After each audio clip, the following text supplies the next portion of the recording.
I'm Steve Pritchard, I'm a Development Director at Headstrong Games, and this is Aragorn's Quest. This is Warner Brothers' first take on Lord of the Rings. They wanted basically to make a big effort to broaden the appeal of the title, to take it where EA hadn't taken it. So we got a more core gamer and a family feel element, and in an effort to do that, we basically changed the visual style, as you can probably see. We went more along the lines of a softer rendering, more Clone Wars than Star Wars for Lord of the Rings, if you wish. And we had to also make it pretty easy pick up and play at its basic level, and we had to then also layer on the depth of combat to keep our core gamers happy. The whole game is encapsulated in a bubble of the war has ended. Sam, now Mayor of Hobbiton, is telling the story of Aragorn to his children.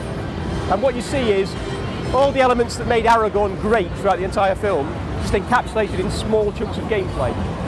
We also get to play around with and break that story a little, in that Sam doesn't tell any of the boring bits of the story.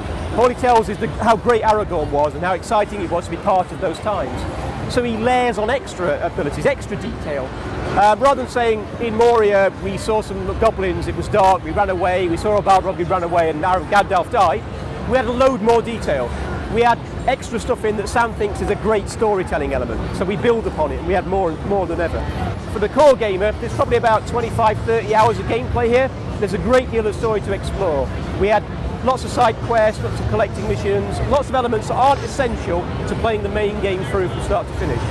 But for your younger gamer, you can just do that. You can pick it up, you can play it, you can follow the story through, following Aragorn. We've also got drop-in, drop-out co-op, so any parts where it's quite difficult, a second player can be added in the shape of Gandalf, who can help to basically support the primary character. He's there for healing and fighting extra bad guys, for using his spells at distance. He adds everything that the single player experience can do on its own, but gets so much more out in multiplayer.